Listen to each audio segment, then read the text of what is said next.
And then we had LA Knight against Seth Rollins. And they were having a nice match until disaster struck. Rollins delivered a buckle bomb in the corner. Knight is down. And so Rollins goes out to the apron and he delivers a springboard senton. And it looked like he may have tweaked his knee there on the landing on that senton. I'm not entirely sure, but the spot was springboard senton off the ropes on one side into the ring, and then immediately into a lionsault off the ropes on the other side of the ring. And it was on that moonsault that Rollins appeared to jam his knee. He immediately grabbed the knee. He went down. He moved himself to the corner for a discussion with referee Jessica Carr and Paul Heyman. Go back and take a look at the expression on Paul Heyman's face outside before Rollins jammed his knee and then immediately after. I mean, you talk about just looking stoic. So then Dr. Amen, who CM Punk is very familiar with, Dr. Amen got into the ring to go check out what was going on with Seth. It didn't look like anything out of the ordinary. I mean, not like when Zoe Starr got her knee bent, or, when if you see someone land at like a grotesque angle on their ankle or anything like that. It was nothing like that. But he was instantly hurt. And Michael Cole on commentary made mention of him tweaking his knee during his match with Penta on Raw Monday night. I don't recall the spot. I have no idea what he was talking about. I don't remember, but I guess it was mentioned on commentary during that match. I don't even know if it was the same knee, but regardless, it was very clear that the man was hurt. And he wasn't angry or anything. He wasn't banging on the mat like he realized, shit, I'm out for a year. Like, it was nothing like that. He looked kind of panicked, and he was talking to them, trying to stay calm, and I don't know what was being said. The referee then walked over to go say something to LA Knight, probably to tell him we're going home, BFT, and end this thing.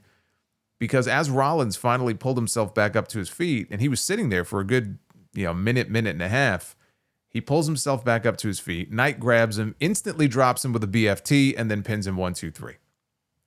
And LA Knight did not look happy as he was leaving the ring that, I guess he had to take the cheap win like that.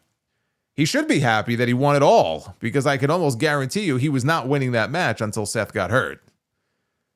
The fact that he won it in the way that he did, I think, should dispel any talk of this being anything other than a legitimate injury, because otherwise it never would have gone down that way. It just never would have happened the way that it did. And this has not been a great week for Seth Rollins. I mean, he had a great match with Penta on Monday night, but then TMZ had that story on Tuesday that a beach house belonging to him and Becky Lynch was burglarized on Tuesday morning. While obviously they were out on the road, they were not there. So their home got broken into and some things got stolen. That was in the news. And then this happens.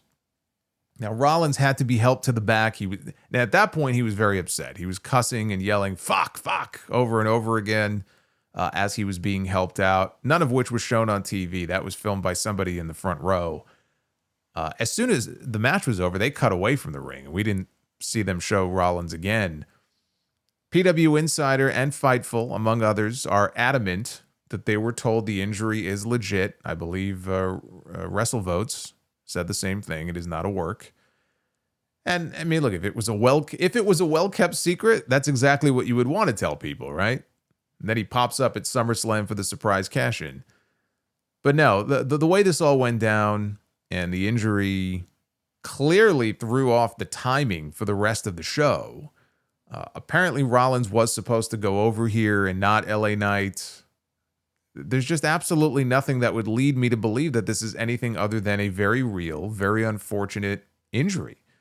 And the timing for Seth Rollins and for WWE could not be any worse. If it's a real injury and it's serious, the timing is just a complete disaster.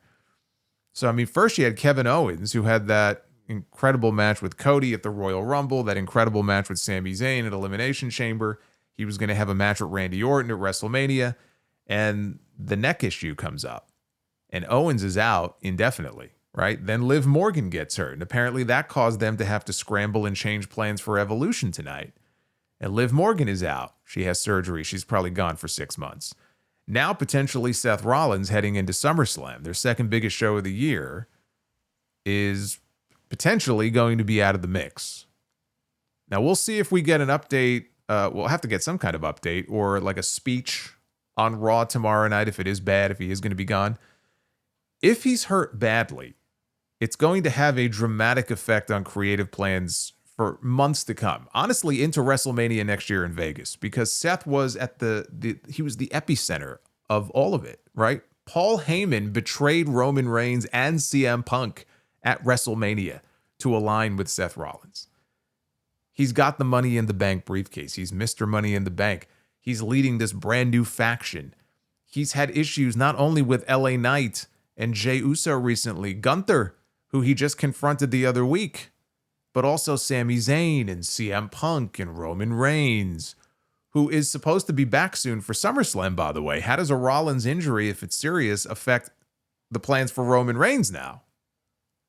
I mean, do they even bother bringing him back? I know he'll be filming his role soon for the Street Fighter movie next month. It's just, if Rollins needs surgery, it is a total disaster.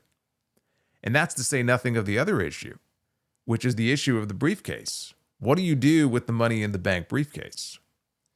Now, if he is seriously hurt, depending on how long he's expected to be out for, remember, he does have up to a year to cash in, right? They could just keep the briefcase on him and let the cash in 6 months from now or 9 months from now be a huge surprise, right? Hopefully it doesn't leak. He's healed up. He's ready to come back. And when you least expect it, bam, Seth Rollins cashes in his Money in the Bank. They could do that. They could have him gift it to Braun Breaker, which would be dumb because why would Bronson Reed be okay with that? And I also just think it's lame because it wouldn't be earned. It's just like, here, I can't use this so you can have it, right? That's stupid. The other option is to have him surrender it with the idea that they're doing a 2-night SummerSlam in a few weeks. They could use another attraction on the show, not just Jelly Roll. They could use another attraction for one of those 2 nights on the show. Why not hang that thing back up and run back another Money in the Bank ladder match, right? You could put Braun Breaker and Bronson Reed in it, with 4 or 5 other guys and let somebody else earn it. Now, again, he's got a year. So for him to willingly give it up would seem unfair unless he tried to gift it to one of his guys. Adam Pearce steps in and says, no, you can't do that, but I'll tell you what I'll do. And that's how they could announce another ladder match, but he promises to include Braun Breaker and Bronson Reed in there, right? Everybody else has to qualify, but your guys are in. And in Seth's mind, it's like, oh, fair enough. With both of you guys in there, we've got this thing in the bag. One of you is for sure going to bring that briefcase home. So maybe they work it like that. So there are workarounds to this. I just think back to when Mr. Kennedy got hurt and they were so quick to take that briefcase off of him, and they had Edge beat him on Raw that Monday. And then it turned out it wasn't as serious as they thought. Like, he didn't need surgery. I think it was like a bruised muscle or something like that. He was back in a few weeks. It's like, you didn't have to rush the briefcase off this guy. So don't make any rash decisions because the guy has a year to cash in, but we do have this big SummerSlam show coming up. And if Rollins can't go, and he was going to have, I'm sure, a big role on that show, you've got to come up with something else. That's what made me think of doing another Money in the Bank match. But if you work it in that way, you can get Reed and Breaker in there. They don't even have to win it. You could have somebody come out of left field and win it. But that would at least make sense if they just felt like Rollins may not even be back in a year. It really all depends on how serious the injury is. It sucks because he tore his ACL once before. He's had knee issues in the past. I hope it's nothing serious. We'll find out soon enough. I'm sure in the next 24 to 48 hours. Even before we get to Raw tomorrow night, I'm sure we'll get some more information that comes out about this. But it did not look good.